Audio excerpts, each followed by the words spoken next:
그날에 나는 이스라엘 족속에게 한 뿔이 돋아나게 하고 나는 또 내가 그들 가운데에서 입을 열게 하리니 내가 여호와인 줄을 그들이 알리라. 아멘. 에스겔 29장 17절부터 21절까지 본문입니다. 한 뿔이 나게 하고 입을 열게 하리라. 한 뿔이 나게 하고 입을 열게 하리라 라고 하는 말씀의 제목입니다. 오늘 본문에서는 뿔에 관한 이야기 하고 있는데요. 21절에 나와 있습니다. 21절 그날에 나는 이스라엘 족속에게 한 뿔이 돋아나게 하고 나는 또 내가 그들 가운데에서 입을 열게 하리니 내가 여호와인 줄을 그들이 알리라. 자, 한 뿔에 관한 이야기 하고 있습니다. 왜 이 말씀을 주고 있는가 우리가 이 말씀을 해석해 보아야 할 텐데요. 우리가 이제 애굽에 대한 심판 또는 이방 족속에 대한 심판을 두 가지 양상으로 해석해 왔죠. 하나는 역사적 사실, 그래서 땅의 개념으로 이 문제를 풀어보는 것과 또 다른 말은 하늘의 개념, 다시 말해 영적 개념으로 이 이방 족속에 대한 심판, 애굽에 대한 심판의 내용을 살펴보고 있는 것입니다.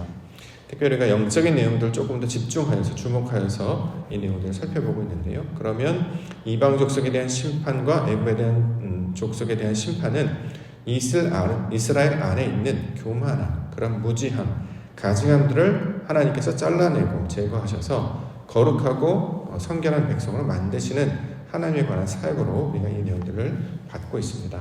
자, 이 개념들을 우리가 이해하고 있기 때문에 본문에 나오는 어떤 단어가 나오면 이것도 두 가지로 해석할 수 있을 것입니다. 뿔에 관한 이야기하고 있는데 뿔, 땅의 개념으로 해석할 수 있는 것과 영적 의미로 해석해 볼 수 있는 것입니다. 먼저 땅의 개념으로 이 뿔이라는 단어를 해석을 한다 그러면 뿔은 권세와 힘을 나타내는 상징으로 사용됩니다. 먼저 18절 말씀 보겠습니다. 인자야 바벨론의 느부갓네살 왕이 그의 군대로 두로를 치게 할 때에 크게 수고하여 모든 털이 무지러졌고 모든 어깨가 벗어졌으나 그와 군대가 그 수고한 대가를 두로에서 얻지 못하였느니라. 그러므로 주 여호와께서 이같이 말씀하셨느니라. 내가 애굽 땅을 바벨론의 느부갓네살 왕에게 넘기리니 그가 그 무리를 잡아가며 물건을 노력하며 빼앗아갈 것이라. 이것이 그 군대의 보상이 되리라. 자, 뿔, 힘과 권세를 상징하는 말로 이것을 살펴볼 수 있을 것입니다. 당시에 힘과 권세를 나타내는 나라들이 있었죠. 두로가 있었고 또 대표적으로 애굽 있었습니다. 애굽은 당시에 가장 큰 출애굽 시대에 보면 가장 큰 힘과 권력과 권세를 가진 족속들이었습니다. 그래서 자고하여서 바로라고 하는 왕으로 대표되는 그 나라가 세상을 다스리고 실제로 이스라엘에게 있어서 큰 의지가 되는 족속으로 설명을 하고 있습니다. 자, 그럴 때 이걸 뿔이라고 이야기합니다. 그 높아진 뿔을 뽑고 새로운 뿔이 그것을 이겨내는 것을 가리키고 있는 말입니다. 본문에 따르면 그 뿔을 바벨론의 느부갓네살 왕으로 설명하고 있죠. 애굽을 다른 나라가 그것을 점령을 했는데 바로 바벨론 왕이었습니다. 힘과 권세로서 더 큰 힘, 하나님이 사용하시는 그 도구로 이 뿔을 말씀하시고 그 뿔을 바벨론 왕으로 사용하셔서 그것들을 점령하여 이기게 하시는 내용으로 설명을 하고 있는 것입니다. 그런데 이 다니엘서를 쭉 살펴보게 되면 에스겔과 이제 다니엘이 연결되는 같은 맥락을 가지고 있는데요. 다니엘서의 주제를 쭉 살펴보면 나라들이 이제 무너지게 되는 이야기를 계속 설명하고 있지요. 자, 애굽은 바벨론에 무너졌습니다. 자, 바벨론이 세상에서 가장 힘과 권세를 가진 민족이었어요. 그런데 그 바벨론은 또 다른 민족에 의해서 멸망당하게 되지요. 그게 바로 바사, 페르시아라고 하는 바사였고요. 또 페르시아는 그 다음에 나타나는 그리스, 로마에 의해서 이제 무너지게 됩니다. 이처럼 이 무너지는 것도 이제 왕이 하나씩 변하게 되는 것들로 설명하고 있는데 높아진 뿔이 더 큰 뿔로 무너지게 되고 그 높은 뿔은 또 다른 뿔로 무너지게 됩니다. 그런데 본문에서 말하고 있는 뿔은 무엇을 가리키느냐? 본문에 따르면 이스라엘 족속에게 한 뿔이 나타난다라고 말하고 있기 때문에 하나님께서 선택하신 민족을 통해서 그들을 다시 모으시고 회복해 나아가시겠다라는 것이죠. 자, 애굽도 무너지고 바벨론도 무너지고 바사, 페르시아도 무너지고 그리스, 로마도 결국에는 다 무너집니다. 그런데 다니엘의 고백에 따르면 무너지지 아니하는 한 나라가 있지요. 그 나라는 바로 하나님 나라 가리키고 있는 말입니다. 그것이 바로 이스라엘 족속으로 통해서 나타나고 있는데 하나님께서는 그 모든 민족과 이방 족속들을 멸망하시지만 그 중에서 흩어진 자들 중에 남은 자들을 구원하십니다. 그 남은 자들을 가리켜서 이스라엘 이렇게 말하고 있는 것이죠.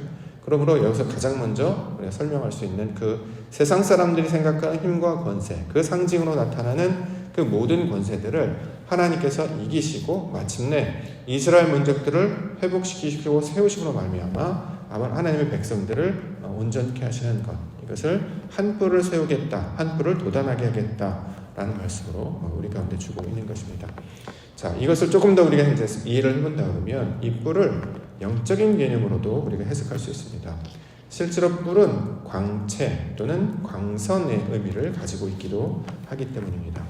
하박국 3장 4절에 보면 그의 광명이 햇빛 같고 광선이 그의 손에서 나오니 그의 권능이 그 속에 감춰졌도다. 가장 먼저 우리가 생각했던 뿔은 힘 또는 어떤 권세, 세상의 어떤 권력들을 상징하는 의미였다면, 두 번째로 우리가 만나볼 수 있는 이 뿔에 대한 개념은 광채, 광선 등의 의미로 우리가 살펴볼 수 있습니다. 이것은 어떤 때 사용을 했냐면 모세에게 있어서 광선, 빛을 발할 때 이 내용들을 사용하고 있기도 합니다. 출애굽기 34장 29절 말씀에 보면 모세가 그 증거의 두 판을 모세 손에 들고 시내산에서 내려오니 그 산에서 내려올 때에 모세는 자기가 여호와와 말하였으므로 말미암아 얼굴 피부에 광채가 나나 깨닫지 못하더라.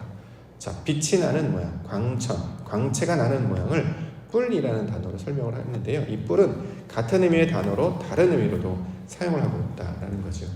자, 여기서 말하는 광채, 광선, 하나님이 주신 진리의 빛을 받아서 그 모양이 변하게 될 때 광채가 나다, 광선이 나타나다. 자, 이렇게 이야기하죠.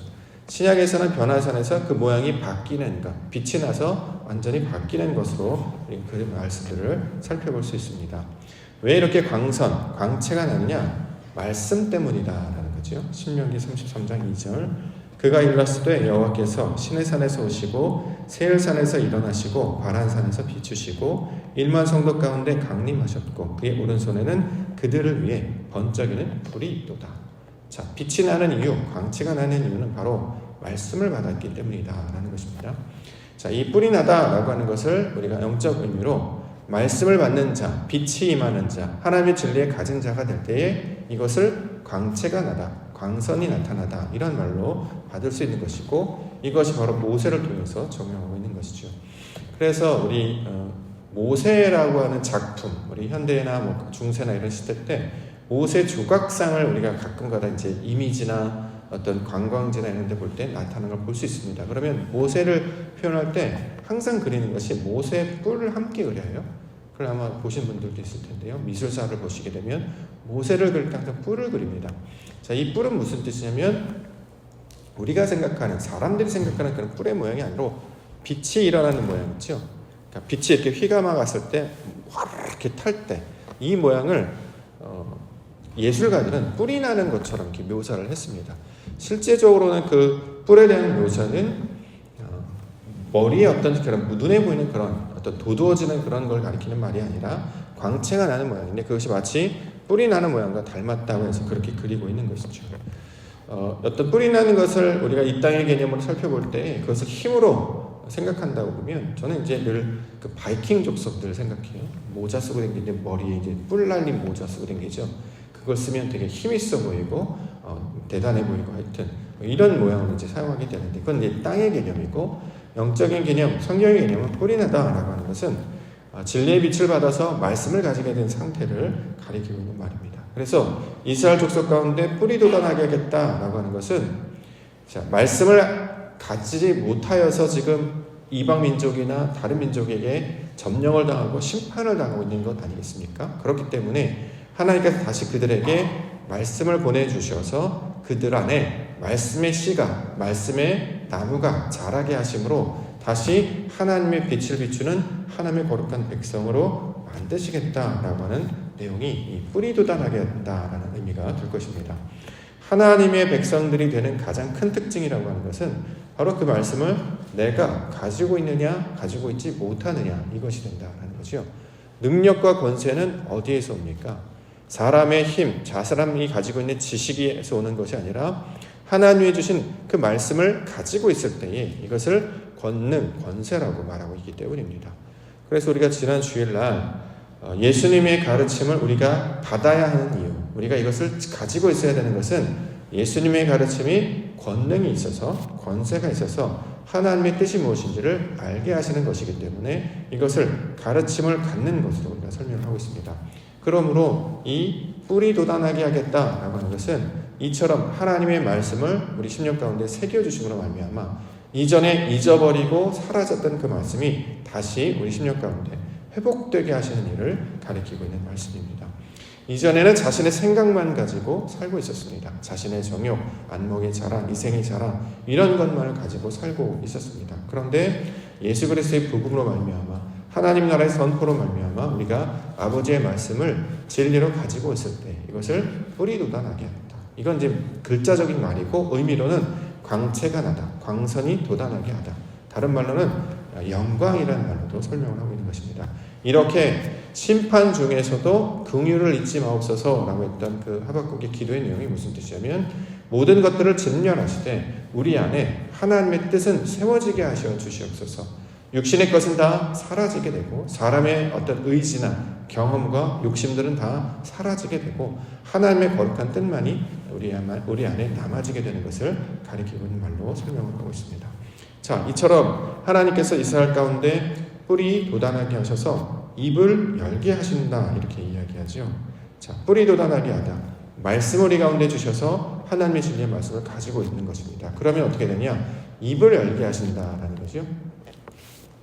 뿌리 돋아나는 것과 입이 열리는 것과 어떤 관계가 있느냐? 이걸 광채, 광선으로 우리가 받는다면 이 땅 가운데 찾아오신 빛, 말씀이 육신이 되어 우리 가운데 찾아오신 바로 예수 그리스도를 나타내는 말이 되는 것이죠. 예수님께서 이 땅 가운데 오셔서 감당하셨던 사역이 바로 팔복, 하나님의 나라를 가르쳐 주신 말씀이었는데 예수님께서 예루살렘 산에 올라서 백성들을 가르치실 때 산에 올라서 백성들을 가르치실 때 하셨던 일이 입을 열어서 가르치시는 일이었습니다. 마태복음 5장 1절과 2절 말씀을 보면 예수께서 무리를 보시고 산에 올라가 앉으시니 제자들이 나온지라 입을 열어 가르쳐 가라사대. 굳이 입을 열어 가르쳐 가라사대 이런 말이 나오는 것은 바로 구약에 나타났던 약속의 성취가 예수 그리스도를 통해서 이루어졌음을 보여주고 있는 말입니다. 자, 지식이 없으니 말을 할 수가 없습니다. 하나님의 말씀이 없으니 우리가 보통 이를 갈다라고 하는 표현, 하나님의 말씀이 있어요. 양식이 있어야 이걸 이렇게 씹어서 먹을 것인데 우리 안에 양식이 없으므로 이를 이렇게 씹어도 헛이빨을 씹는 것처럼 아무것도 없이 이빨만 이렇게 뿌드득뿌드득 가는 상태였다는 거죠.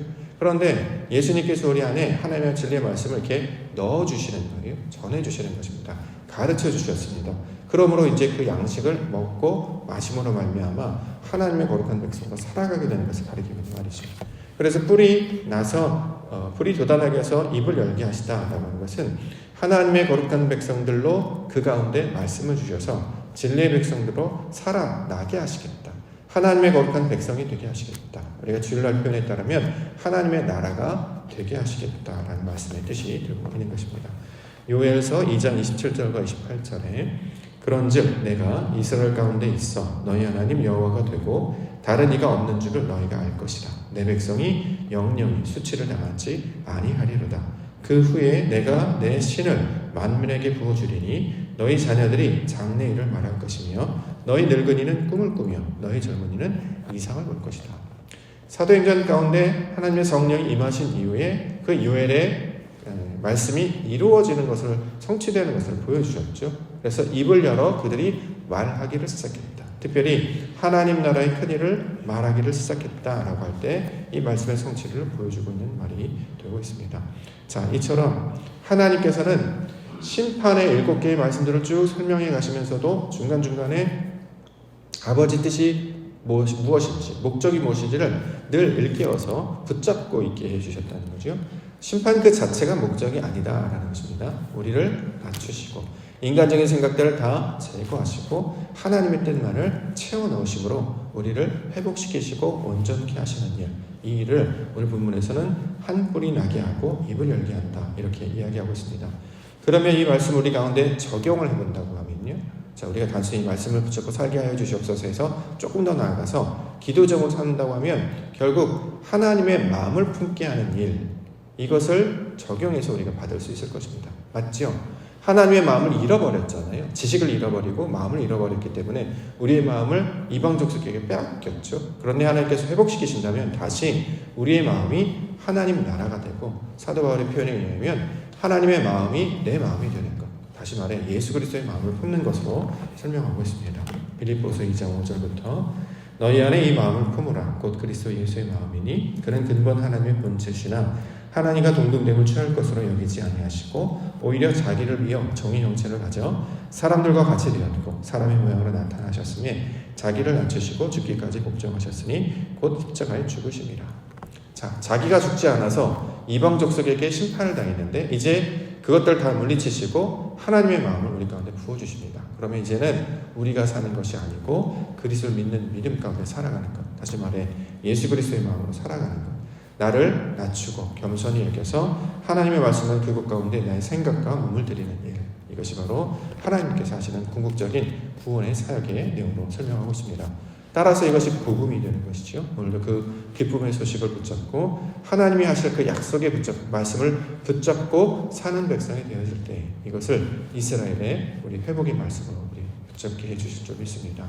오늘도 이 말씀을 붙잡고 하나님 나라를 소망하시며 그의 뜻을 구하시고 마침내 원하시는 그 마음을 품으심과 말미암아 세상 가운데 주의 영광을 나타내시는 거룩한 주의 종들 되시기를 주님의 이름으로 축원합니다.